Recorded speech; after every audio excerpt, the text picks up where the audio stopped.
Except they wouldn't offer it. No, I don't think he could. I don't think even Henry could. There's too much policy there. That's right. Well, he knows he's... Cue my one, Roger. I'll lead into the Churchill-Tito. Fine. Do you want to get the tennis star thing in while you're doing it? Yeah, why not start with that? Yeah. Churchill-Tito I hadn't thought of.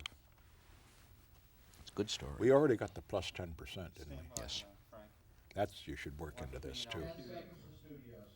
And the golden my Mhm. ear. The golden rule. Yeah. The golden rule. How about, and then did we get in the Pompidou's description of her as No. a woman?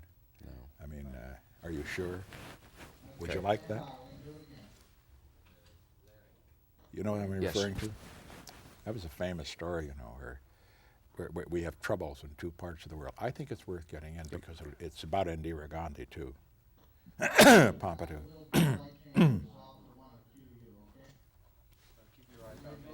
Yes. It's a good, funny story. And you're right. The more I think of this stuff from a commercial standpoint, not that This is the... all they want is froth. Shit, they don't care about It's not, but as you said, you can learn a lot from... Well, I have to say that. I don't believe it. Is it ironic that the Sino-American relationship, which began with a table tennis match, should have reached some rocky shoals with the granting asylum to a Chinese tennis star? Should we have done that? Well, I have often thought how ironic it is that the... Let me start again. Let me start again. Yeah, because I wanted to tell that. Should we have the Sino-American relationship was strained recently when we granted asylum to a Chinese tennis star. Should we have done that? Did that strain the relationship in an unhealthy way? Well, it seems rather ironic to me that what, as far as the public was concerned, indicated that there was going to be a new relationship was when the Chinese received an American table tennis team in Peking. And then 10 years later, in 1982, that relationship is strained when the United States allows a Chinese tennis star who is visiting the United States to stay here. Now, the difficulty with the handling of the matter from the Chinese point of view is not that a tennis star or anybody else comes to the United States and stays here. As a Chinese friend recently told me from Peking, he says, after all, we got too many people. We don't mind your taking a lot of them.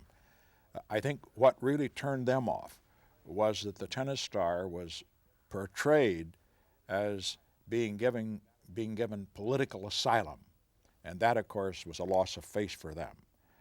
To think that one who was a tennis star and therefore perhaps receiving better treatment than many others wanted to leave China and come to the United States was a loss of faith. I would say that in the future, it's very important to handle such matters with great discretion.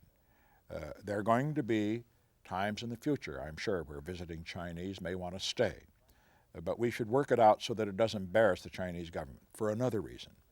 I think it's vitally important that we continue to have this people-to-people contact. 10 years ago, no Americans were visiting China. Last year, 100,000 went there. 10 years ago, there were no Chinese students in the United States. Last year, there were 12,000.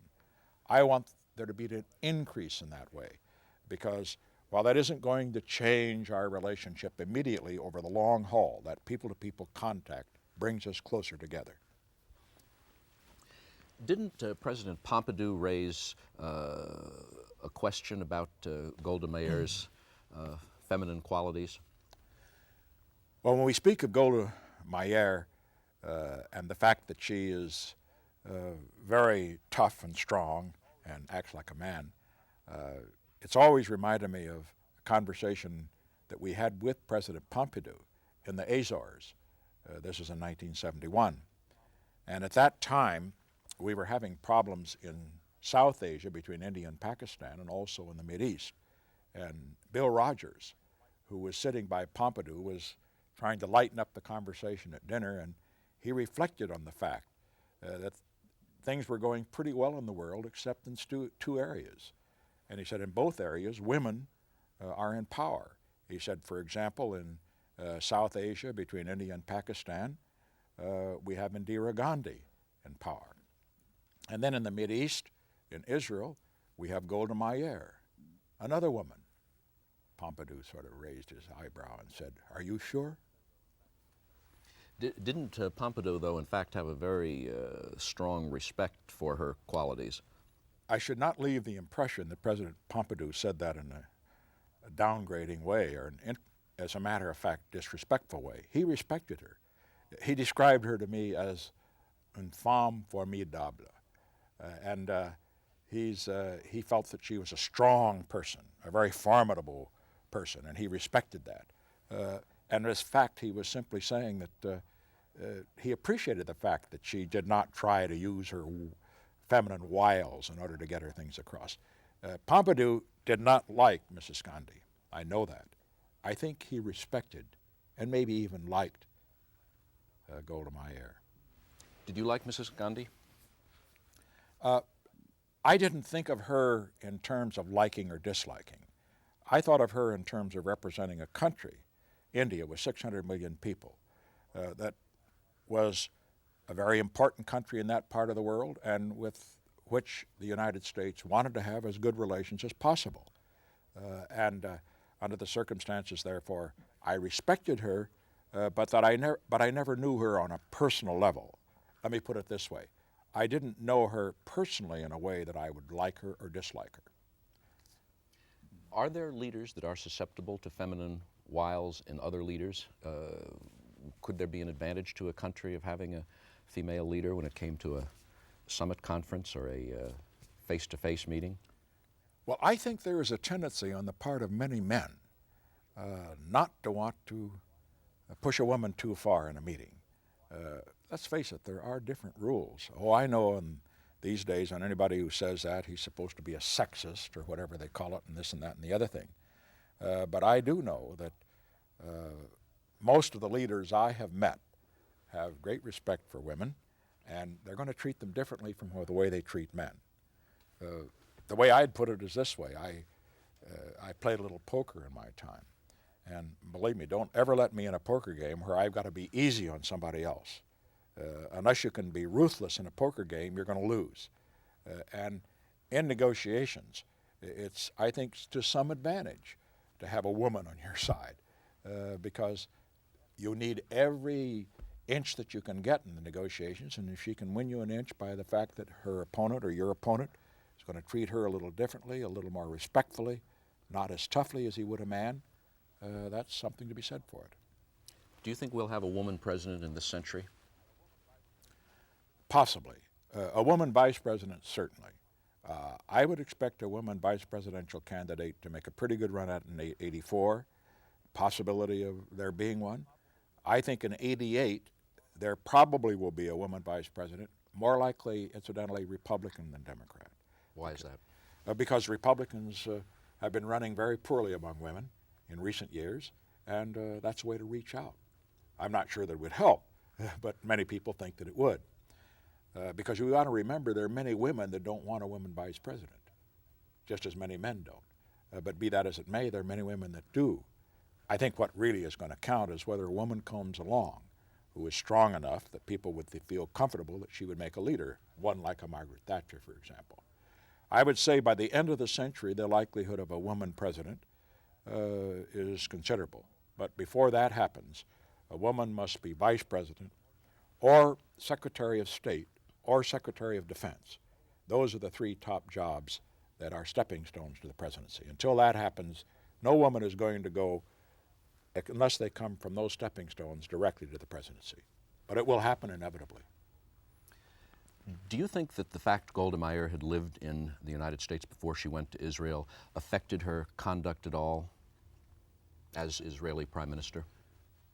It affected her conduct only in the sense that she understood the United States better than some other Israelis might have understood it. She knew America. She knew the political forces that operated here. She knew how to talk to Americans, and that certainly improved her chances to get along. Do you think it ever created a situation where she had divided loyalties or divided instincts? Oh no, not at all, never. Golda Meir was for Israel first, last, and always. There was no question about that. Now, she happened to believe that the United States having a policy that favored Israel was in the U.S. interest as well. But believe me, if the choice had to be between the U.S. and Israel, if she ever had to make that choice, it would have been Israel. No question whatever.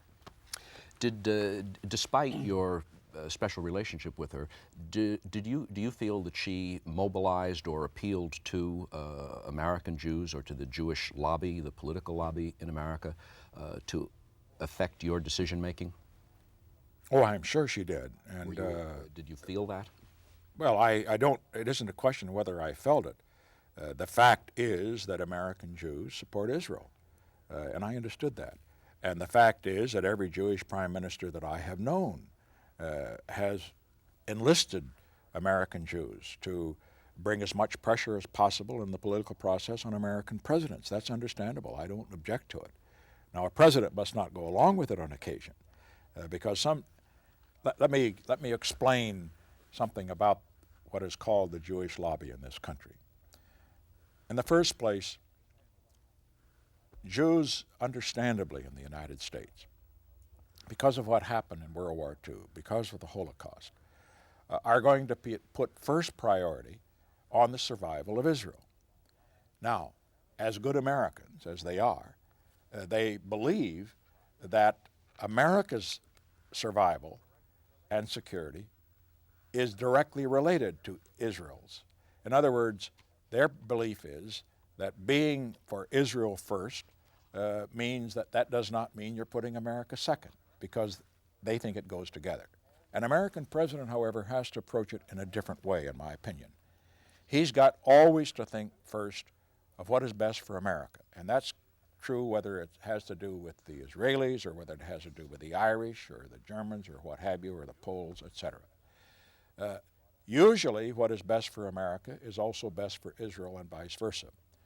But on occasions, for example, an American president must make a decision that does not in effect give the Israelis a blank check. And one example of that is a decision that I made. I decided early on in our administration that we were going to seek good relations with Egypt and others of Israel's neighbors. Many of my Israeli friends didn't like that because they wanted a special relationship with Israel and Israel only. But I have always said that Israel's interests are better served to have the United States a friend of Israel's neighbors and potential enemies than to leave a vacuum which the Soviet Union would fill. I still believe that, and I think that should be American policy today. I've heard you tell a story about when you talked to President Tito about his observation of Churchill out of office. Well, when you see Golda Meir, you look back on her, and the last time I saw her, she was in her early 70s. You wonder how she must have felt when she was out of power. I recall one of my favorite stories, as a matter of fact, was told to me by Tito's wife when she was on a state visit with Tito to the White House in the early 70s. And she remarked about the last time that Tito had met with Churchill. And Churchill looked at Tito and observed the fact that Tito was drinking his scotch and smoking the big cigars, and Churchill at that time was not in the best of health and couldn't drink as he used to. And he also noticed his black hair, Tito's black hair, incidentally, which obviously had been colored, but nevertheless it was black. And he said, "What keeps you so young? What keeps you so young?" And then, without waiting for an answer, "I know what it is. Power. Power is what keeps a man young." And Churchill, after he left office, I know he tended to shrivel, because I saw him after he left office. The power was gone. But not Golda. Golda was still as strong and as vital when I saw her after she'd been thrown out of office as she was in office. She didn't need the power to be in office, to exude power. Why was Suez such a turning point in world history? Well, it was a turning point primarily not for what it did to Israel and Egypt and the relations between those two, but for what it did to Europe, and particularly to the French and the British. It came at the wrong time. As a matter of fact, there isn't any question in my mind in retrospect, and there's no question in my view that Eisenhower felt the same way in his later years, that the Israelis, the British, and the French were justified in attacking the Egyptians when they tried to take over the Suez Canal. But on the other hand, it came just a few days before an American election, and it came right after the Russians had moved tanks into Budapest and were shooting down the workers who were rebelling against the communist government there. And we couldn't be in a position, or at least we felt we couldn't, of condemning the Soviet Union for using force to resolve a situation in Budapest, and then approving our allies, the British, the French, and the Israelis, who were not allies, but at least were supporting our point of view, using force to resolve what was a political problem with Egypt.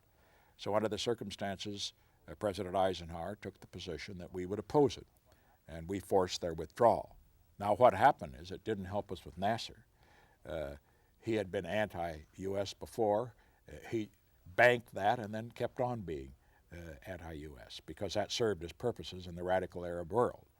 It hurt us with Israel, but not permanently because we continued to help them. But it had a devastating effect on France and Britain. From that time on, France and Britain could no longer play a decisive role on the world stage. And that was not a good thing. I hope the time returns when they might be able to play a more decisive role than they do today. What do you remember about your meeting with Nasser? Nasser, I had heard before I had met him from friends who had visited him, was very different from the public impression of him. The first time I really met Nasser, I didn't see him at all. I heard his voice. I heard it on the radio. This is on a trip in 1957 that I took as vice president. And as I visited the coffee shops and the bazaars and so forth, there were pictures of Nasser. I wasn't in Egypt, but they were in Tunis, and they were in Morocco, and they were in the Sudan, and they were in Libya. This is before Gaddafi, of course. And his voice hypnotized people. So I knew his voice before I ever got there, and I felt I knew him. But when I met the man, he was not the flame-throwing kind of revolutionary radical that I had expected. He was very soft-spoken, very handsome man, incidentally, very reasonable except when he spoke about Israel, and then, of course, he could be very unreasonable. Spoke very warmly of Eisenhower. This now is in 1963 that we're talking about. I am convinced that if Nasser had concentrated his enormous abilities and energies on building a better Egypt rather than in foreign adventures in Yemen and other parts, that he would have contributed enormously to Egypt's future. As it was, he, rather than concentrating on what was good for Egypt within, he believed in exporting his brand of revolution abroad. Do you think America played him wrong, that if our policy had been more accommodating and more sensible, he wouldn't have turned to the Soviets as he did? In my view, I think the decision with regard to the Aswan Dam was wrong. We did it because he was tilting toward the Soviet and was making unkind remarks about us. But I have a different view than many of my friends in the foreign policy establishment with regard to the use of America's economic power. It's the area where we have the greatest advantage. It's the area where we should take some risks. It's the area where we should not insist that we will give aid only to those that are 100% for the U.S. Let's use that power to get a foothold. We won't win them all, but we'll win more than by saying no and then letting the Russians come in and build that dam. That was a tragedy for Egypt, as it turned out, and it certainly was not helpful to us in that part of the world. You've written that Nasser was defensive about the amount of Russian involvement in building the dam. Well, quite defensive. As a matter of fact, he said, we're building the dam. And he sent his plane with his own pilot, it was a DC-3, down to the Aswan Dam to look it over. We got there, incidentally, we were there in the summer, and it was about 130 degrees in the shade, so we visited at midnight. when it was only 100 degrees. And I remember the huge searchlights on the bulldozers down in the bowels of the earth. This is while the dam was under construction. I did not notice, and fortunately Mrs. Nixon did because she's very observant, who was riding those bulldozers. They weren't Egyptians, they were Russians. But the Egyptians were very sensitive about the Russian involvement. Was President Sadat more like President Nasser than not? No, very, very different from him. I remember when Nasser died, I was in the Mediterranean on one of our carriers. And I asked one of the people with us there what kind of a fellow this new man, Sadat, was. And they said, well, he's sort of a colorless clod compared to Nasser. He'll never be able to fill his shoes. Well, he did not fill Nasser's shoes, but he left his own footprints, of course, on history, a very different way. Nasser was a man of the people and from the people, charismatic. He touched the heart. Sadat, on the other hand, highly intelligent, was one somewhat apart from people. He was above them to an extent, and I think people sensed that. He was a man of high intelligence, of great boldness and great courage, and he was very different from Nasser in a fundamental respect. Instead of engaging in foreign enterprises, as Nasser had, he concentrated on what was best for Egypt, and that is why he made the famous trip from Cairo to Jerusalem. Incidentally, one who influenced him enormously in that direction was King Faisal. Faisal leaned on Sadat to break off from the Russians, telling him he couldn't trust the Russians. Faisal, of course, was strongly anti-communist.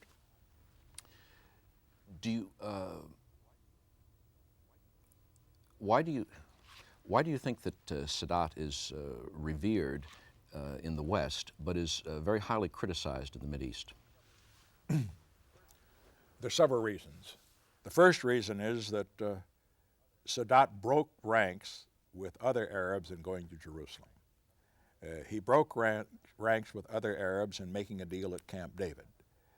They resent that. Didn't he call them monkeys and hissing vipers? As a matter of fact, they not only resented his doing that, but it was what he did after that. I talked, for example, to Hassan, the king of Morocco, and to other leaders in that part of the world. And they all, to a man, said that he had not leveled with them about it, and that his rhetoric, they thought, went far overboard when they criticized his going to Camp David. And incidentally, I've never heard him use this kind of language, but they said that he referred to them as monkeys and hissing vipers. Well, they're very emotional people, the Arabs are, and very sensitive people, and they never forgave him for that. I think another reason he may not have been revered is that they had the feeling, the Egyptian people, that he was not really one of them, that maybe he'd grown away from them. As a matter of fact, I don't believe that was the case, but the appearance was there, because he lived very well. His wife, who is a lovely lady, was beautifully groomed, a beautiful woman, as a matter of fact, but she did not relate as much to the people, although she was very active in supporting hospitals and charitable causes and so forth, as some others might have. At least that is what I have heard. But in any event, there's no question that when Nasser died, there was an enormous outpouring of affection and grief. And when Sadat was assassinated, the streets were quite still in comparison. You went to that funeral, didn't you? Yes. I would say that when some people would ask me to praise Sadat, that I can report that this was one man that three former presidents talked about among each other and all agreed upon to a man.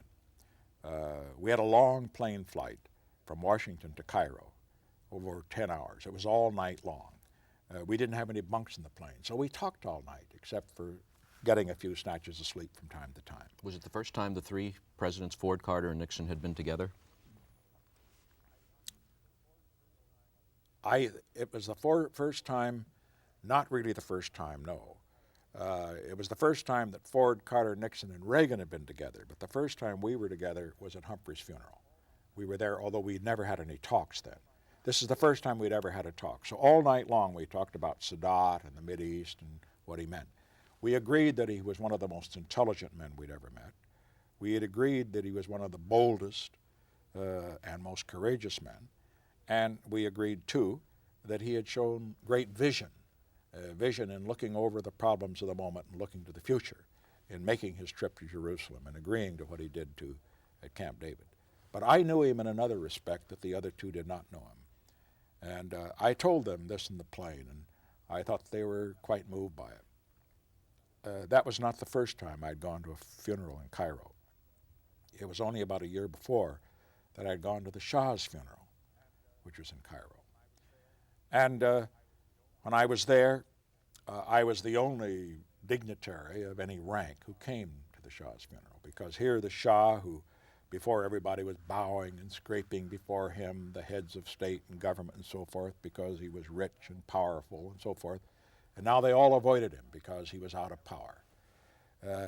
And I never forgot that as I was standing there in the big tent where all the VIPs, usually ambassadorial level, not head of state level, were standing, Sadat came walking in, resplendent in his uniform, general's uniform. He saw me, and his eyes lit up, and he walked over, held both hands out, and he said, "How good of you to come. How good of you to come." And I said, "Mr. President, it was very courageous of you to receive the Shah after virtually every other country did not grant him sanctuary."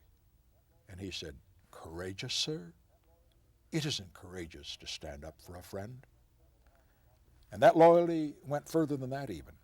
I remember I had a long talk with him after the funeral up at Alexandria, that is the Summer Palace. And we were talking far into the night. And when we were talking about what had happened at Camp David and so forth, he referred to his friend, Jimmy Carter.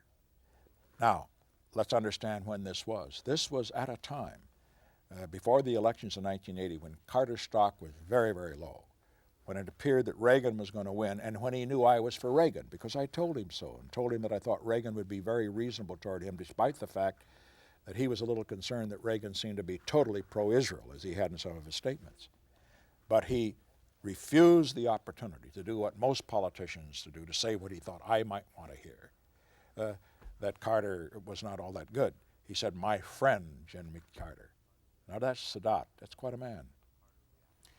How did Jimmy Carter react to you or treat you on this plane ride, this first time you'd had a chance to talk to him personally as an ex-president?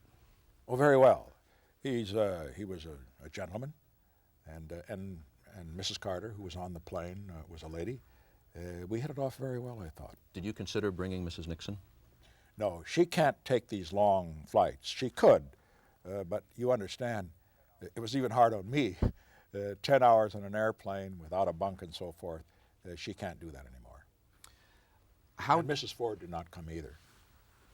How did President Carter react to the story about the Shah's funeral? Because after all, he had a vested interest in that story, and that he had not let the Shah come into the U.S. To President Carter's credit, he didn't react negatively when I told that story. I think deep down, President Carter felt very badly that he could not let the Shah stay in the United States because of his concern about what would happen to the hostages. And I understood that. Deep down, President Carter had said some very flattering things about the Shah just a year before the Shah was overthrown, had praised him as one of the great statesmen of the world. And so under the circumstances, I think that he felt very badly that this had happened. It was a political decision on his part. And I think, frankly, he admired Sadat for standing up and doing what Carter really would like to have done, except for the political consequences as far as the hostages were concerned. Do you think that the Shah was the president gem of the latter day, that the United States openly or covertly destabilized him? I would say that as far as what happened to the Shah is concerned, that I think the Shah's own appraisal of what brought him down is the best evidence. I saw the Shah the last time in Mexico, at Cuernavaca, Mexico. He was then in the last phases of terminal cancer, although he would never admit it or talk about his own problems at all. But he was quite thin and quite pale. But his head still as active and sharp as it had always been. He's a very intelligent, introspective man. And he said that what concerned him about the way he was treated by the United States was not that the United States was for him or against him, but was the uncertainty of the policy. He says there's nothing worse when you are confronted with revolutionary and rebel forces and uncertainty insofar as support is concerned. One day, for example, he said statements would come in, public and private, from Washington indicating total support and urging him to stand firm.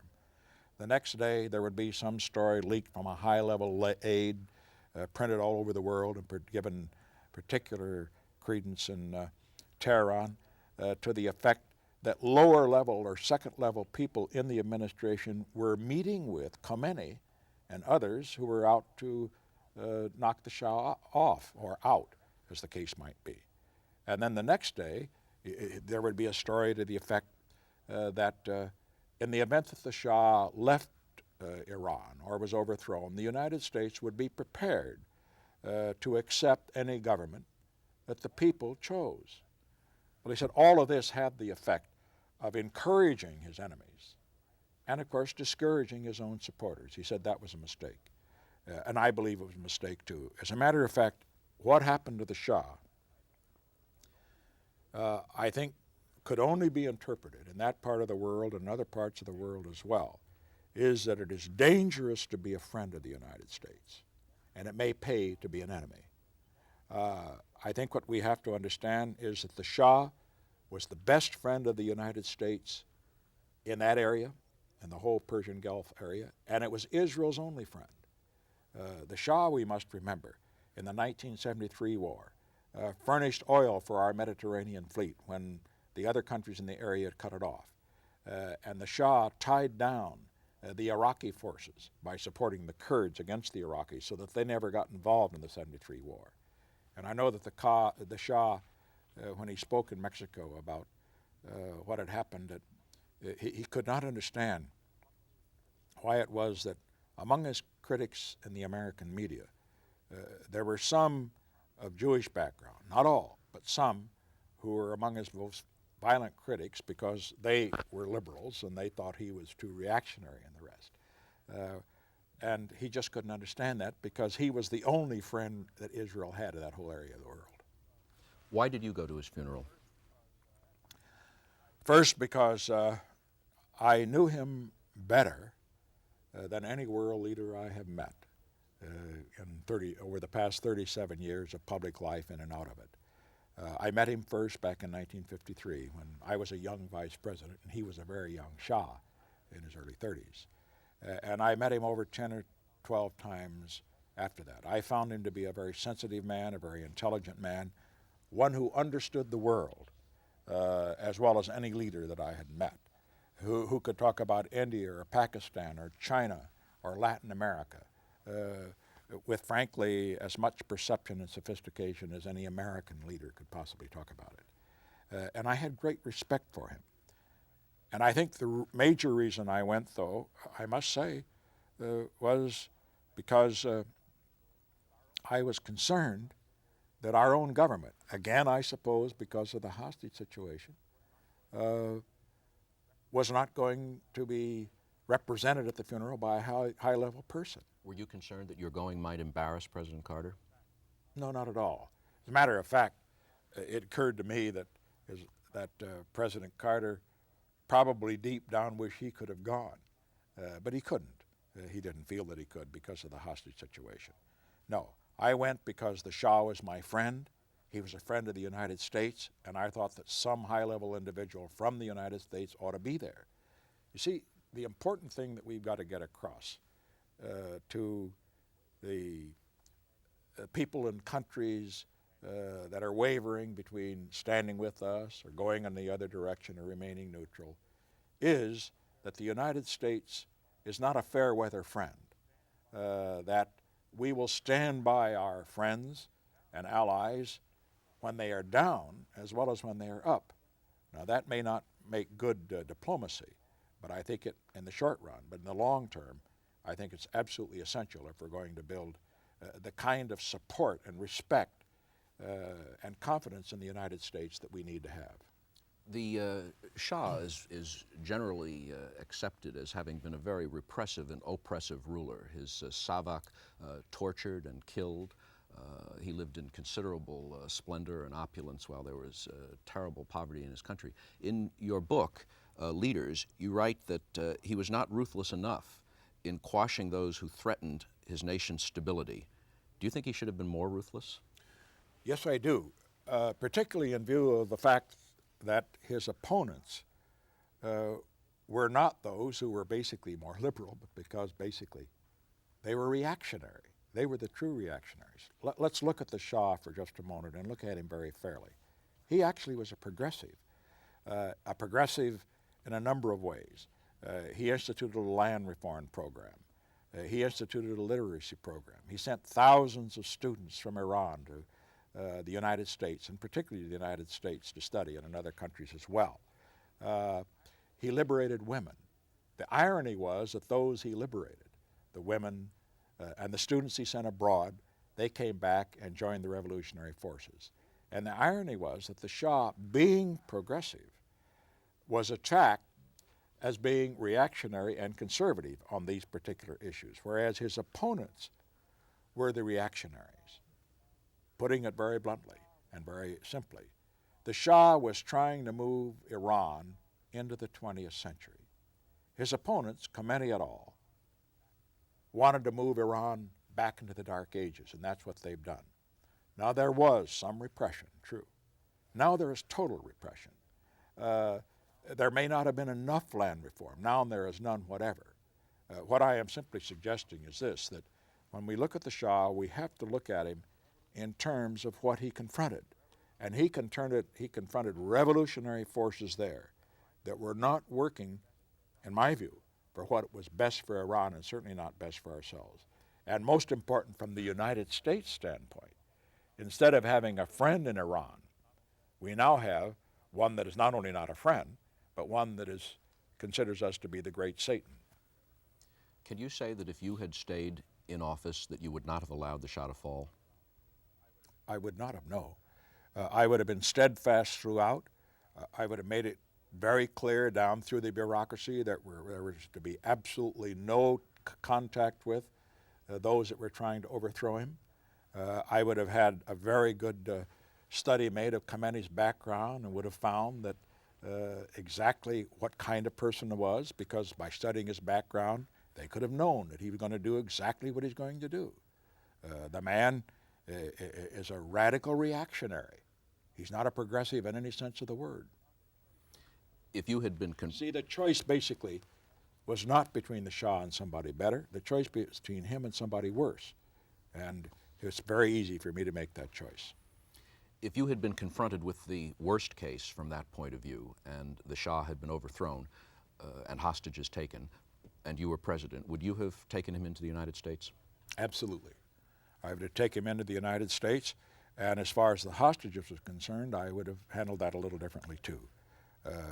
I don't say this in criticism of President Carter, because he certainly went through a lot on the hostage situation. He believes it may have cost him the election. I don't think it did. I think the economic issues were the major ones. But be that as it may, it didn't help him.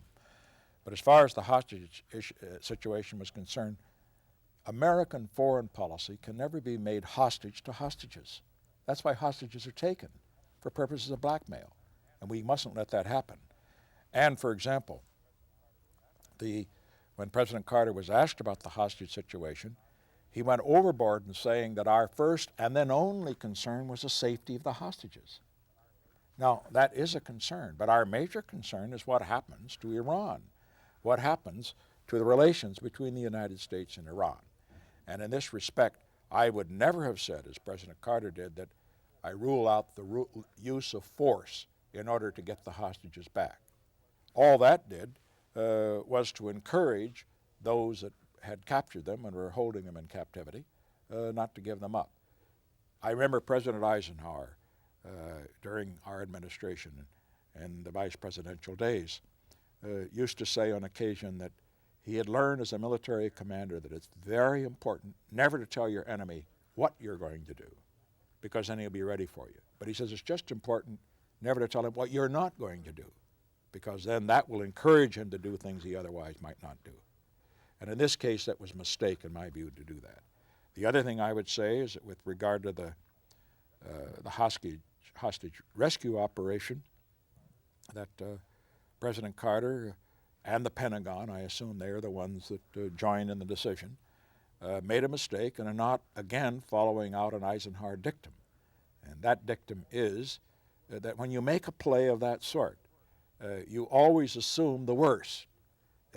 And you cannot assume that your intelligence is going to be absolutely accurate.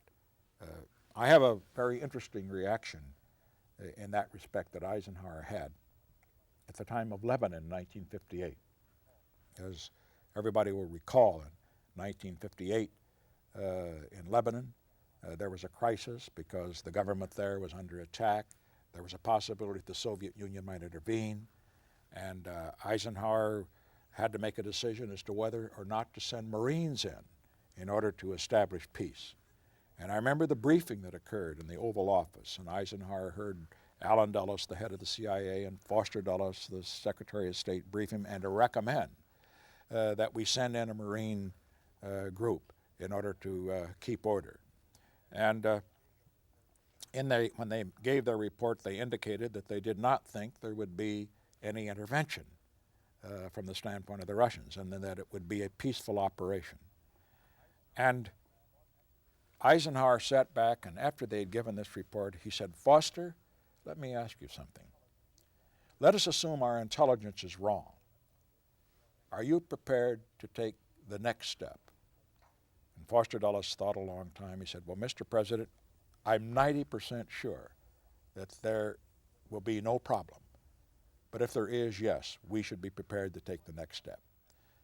The point of that anecdote is that Eisenhower would never have made the mistake of the Bay of Pigs. When the intelligence proved to be wrong, there wasn't the uprising that they had hoped at the time, and when it was necessary to have committed more air strength than had been planned, or at least not to cut back on what had been planned. In other words, in the hostage situation, rather than sending enough helicopters plus one, you should say send twice the number to be sure that if there were, as there turned out to be, mechanical or other difficulties, you'd be prepared to carry out the operation to a successful conclusion. If you had still been in office, would you have taken the risk of the rescue mission? Oh, yes. Oh, I think President Carter deserves high marks for taking that risk. I took a similar risk somewhat during the Vietnam War. We had the Son Tay operation, where we had intelligence reports with regard to a prison camp for our POWs, and we sent in a magnificently trained group to rescue them. It came off after all the training and so forth that they had and the support we gave them. It came off perfectly. Unfortunately, they had moved the POWs from the camp and it was found empty. Did you direct that they follow that worst-case dictum and send Oh, in yes. twice as We were many ready. as- yeah. Oh, yes, we were ready. In fact, we lost a helicopter too, but there were plenty there. And as a matter of fact, we lost no men on it because we were prepared. No, that didn't fail because of lack of preparation or because of lack of equipment. That failed only because our intelligence was faulty in terms of not finding out that the POWs had been moved from that camp to a place in Hanoi.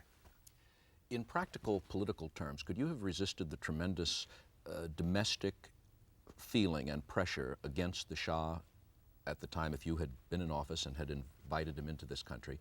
Wouldn't that have created almost an unmanageable national uproar? It might have, but I would still have done it because in the long term, a president on occasion has to stand against what appears to be the best opinion of the brightest and the best in the media, who of course would try to create that uproar. And I would not say that you would find that when the American people really realized what the stakes were, that they would have opposed what the president did in that respect. I think in retrospect, the American people perhaps would respect the president for doing what he felt was right and what was in the interest of the country. I must say, I was quite moved by the fact that after I went to the Shah's funeral, I went at my own expense, of course, and took this long trip and came back, that I received a great volume of mail from the United States from all over the world as well, saying, thank you very much for standing by a friend. Now, I'm not sure that's the majority opinion, but in any event, there's still a lot of support in the world and in the United States for doing the right thing, even though it has some political costs. Do you think that the government should have picked up the tab for your going to the Shah's funeral to represent the country as you did, even unofficially? Absolutely not. I never asked the government to do that. For But example, do you think they should have offered? No, they wouldn't.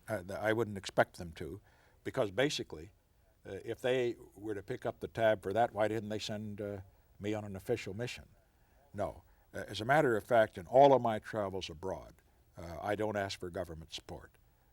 Secret Service has to go on by law, but for example, my several trips to China since I've been out of office, my trips to the Mideast, and also my trips over to Europe have all been at my own expense. I want to be, if you go as the representative of the government, then of course you have to do what the government wants, and I want to be independent to do whatever I want, to say whatever I want when I come back. Would you accept a government mission if you were asked to take one? No, if I thought it would be appropriate. For example, let me say, I was a member of the delegation that went to Sadat's funeral, and we rode in a government plane down there. From Sadat's funeral, however, I did not stay, I did not come back with Ford and Carter on the plane. I went on around to Saudi Arabia, Jordan, Tunisia, and Morocco after I had attended the funeral. I did that at my own expense. There's a great story about that they didn't know that you were going to peel off and go off on your own, and that when they found out you were gone was when the door was about to close and they looked around and found you weren't there. Did you plan to shake them up a little bit by just disappearing? No, I didn't plan to shake them up, but I couldn't inform them that I was going to make this kind of a trip since it was being done on my own, and I couldn't inform them without getting involved in a lot of diplomatic double talk and so forth and so on. But I did inform, let me make it very clear, I did inform the Secretary Haig, because the State Department did furnish me briefing materials for the trip. But I did not want the trip. Let me explain. The major reason I couldn't inform them is it wouldn't have been proper before going to a funeral and before the funeral was completed to announce that after the funeral I'm going to go visit other countries in the area, particularly when the other countries in the area, none of them at that particular time had good relations with Sadat, and none of them had attended the funeral. So I had to wait until after the funeral and then just to take off. Do you think that if President Sadat had been dealing with anyone other than Prime Minister Begin, that he could have achieved a broader, more comprehensive peace settlement? Doubtful. President Sadat didn't think so. We referred to his various abilities, his intelligence and his determination and his vision, etc. He was also a pragmatist. I remember the last time I saw him at his suite here in New York on his last visit to the United States. Begin at that time was pretty low in American public opinion because I think that was right after he'd bombed the Iraqi reactor or something like that, and people were referring to him as being crazy. In fact, there was a column that morning in one of the papers saying he was crazy. And I said, what do you think, Mr. President? Is this Begin crazy? He says, oh, he's crazy, but he's crazy like a fox. And I said, wouldn't you prefer to have somebody else to deal with, somebody who would be perhaps easier to deal with and not as intransigent and difficult as he apparently was at Camp David? he thought a moment, he says, oh no. He says, I prefer to deal with him. He's tough and he's strong, but I know that once we make the deal, he will be able to deliver on it. And he says, I'm not sure that some of the others would. So I would say that as far as Begin is concerned, it'll be hard to make a deal with him, particularly when he says that Galilee and Samaria belong to Israel and so forth. But on the other hand, once he makes it, he is certainly one that can get support from it. Because those who oppose a deal in Israel are not the liberals, but the conservatives, and Begin, of course, represents them.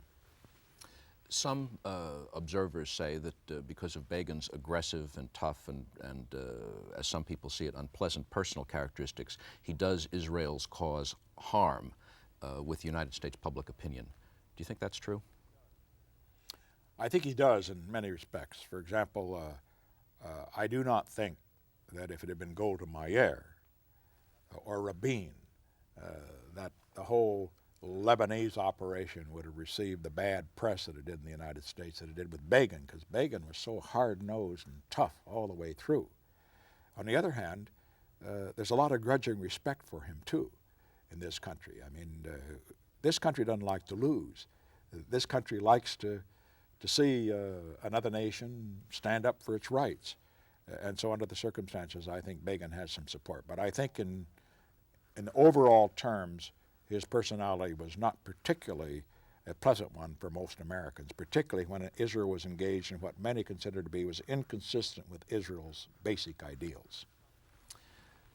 Some observers feel that President Sadat was naive in his policies. The distinguished Arab journalist Mohammed Haikal says that he was naive in that when he traded Russian support for American support, he confined himself to having to negotiate to Israel. And even Henry Kissinger, apropos Sadat's throwing the Soviets out in 1972, said he should have let us know in advance. We would have paid him well for it. How sophisticated was Sadat in planning his policies, thinking them through? I never think of Sadat as being a particularly sophisticated person. He's intelligent, but I think he is a man who sometimes is moved by impulse. I think what happened when he flew to Jerusalem, he just decided that there was a bottleneck there, that a big play was required. It was risk for him, but he believed in taking risks for peace. It's very important for all of us to remember that it takes courage to fight war, but it also takes courage, a different kind of courage, to wage peace. Sadat understood that. He was willing to take risks for peace, and it paid off. I think as far as the Russians were concerned, what happened there is that one of the reasons that he had them leave, as he told me when I saw him in 1974, he says, we just gave up on them. We gave up on them because they weren't providing the economic and military support that he thought that they had promised. And let me emphasize, too, that Sadat was influenced to a certain extent, I'm sure, and maybe to a great extent, by Faisal, because Faisal was very anti-Soviet. And Faisal constantly remonstrated with Sadat with regard to having too much Russian influence in Egypt and tried to wean him away, and that played a role as well.